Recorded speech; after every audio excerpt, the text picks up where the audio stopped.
Okay, so to answer this question, which good might be considered highly elastic, I've kind of I have a split screen between the determinants of elasticity over here and the question itself, so that we can just reference the question.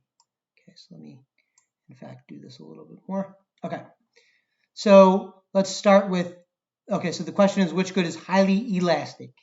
That means that the quantity demanded will decrease by a lot when the price increases by a little. Okay. So let's first consider nicotine. Are there many substitutes for nicotine? You might say caffeine, kind of. You might go harder than that, but you might say Nicorette gum or something like that. But that's still kind of nicotine anyway. So I would say no, there's probably not a whole lot of substitutes for nicotine. If you are addicted to nicotine, you will likely need nicotine and nothing else. Well, I mean, you'll need other things as well, but you won't be able to satisfy the need for nicotine with very many other things. Um, so I would say there's few substitutes, which makes it less elastic. What about necessity? If you're addicted to nicotine, then yeah, you pretty much need nicotine. You might be able to stave the cravings off, um, but it'd be much more difficult for you to go without nicotine than it is for me to go without, Burger King or something like that. So I would say, relatively speaking, nicotine is a pretty necessary good for a nicotine addict. Um, Now, if you're not a nicotine addict, um, then you're not probably not factored into the QD at all at this point anyway, so it doesn't really matter. What about share of budget? It's a low share of your budget. Cigarettes are relatively inexpensive, though they continue to become more expensive. So it adds up, but I would still say it's mediocre to low share of your budget relative to like your larger expenses. Um, And is it something you can delay? Well, if you delay it, yeah, you can probably do pretty well delaying it and consuming less and less cigarettes over time. But because it's an addictive substance, I would say that it's for most people who smoke any amount of nicotine, it's kind of difficult to go without nicotine for a while. So I would say nicotine is a pretty inelastic good. So it's not highly elastic. It's a very low elasticity good. So I would eliminate A. What about apartments? So there's a few substitutes for apartments, depending on your price range. So you might be considering houses, you might consider your car, you might consider a trailer, your parents' house, condo, a friend's house. Few substitutes, but not that many. Other apartments, obviously, I should have considered. Um, but I do think it's a relatively stiff market. Not that many substitutes.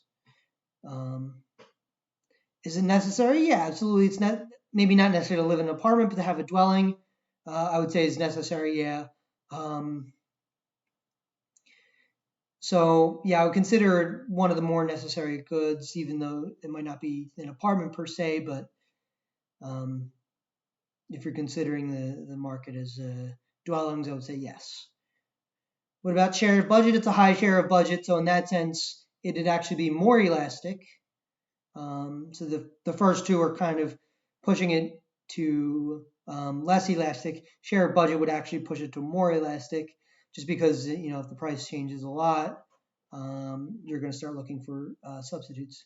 And then time, kind of hard to answer for that one, just because it depends on where your lease is at and um, how much time you have to react to a price change. So if that kind of is dependent on your landlord. But if you're under contract and you have plenty of notice, that would make it more elastic.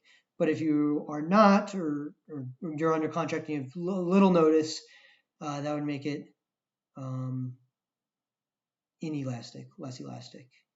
So um, overall, I would say it's pretty mixed, but I would still say it's relatively inelastic. Maybe not as inelastic as nicotine, but still pretty inelastic. There's people in New York who the rent rises every year, and they still have to live somewhere, so they don't really have a whole lot of options there. So I would say apartments are pretty inelastic. Next up, what about prescription medication? Well, let's say you have like a particular ailment and you need a particular medication for that. There might be substitutes. Generally, there's a brand name and an off-brand name, but you still need at the end of the day, you still need that chemical compound. So I would say moderate amount of substitutes depending on the particular prescription you need. So I would say that's probably pointing towards less elastic right now.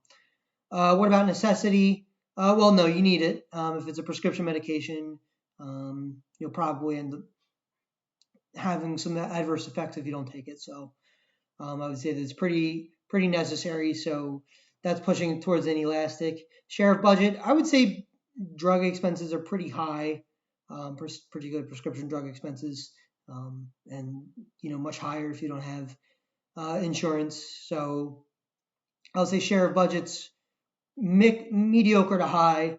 So that's actually pointing it to more elastic. So far it's about middle ground.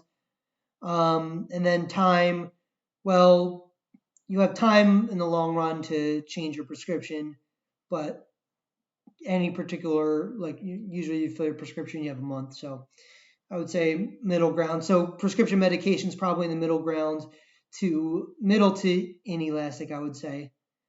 And then finally, movie tickets. Well, there's plenty of plenty of substitutes for going to see a particular movie, or going to the movies at all.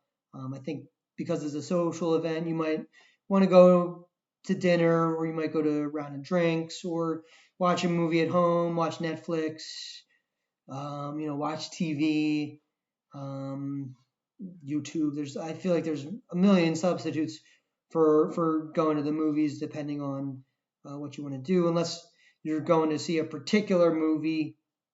But even then, there's generally kind of options around that. So if, the price of Avengers Endgame was 3 times the price of any other movie, I wouldn't suspect very many people are going to see Avengers Endgame. But it depends on personal preference, I guess. So I would say high number of substitutes for movie tickets, so that's making it more elastic. Is it necessary? Well, no. I would say this is pretty flat out no.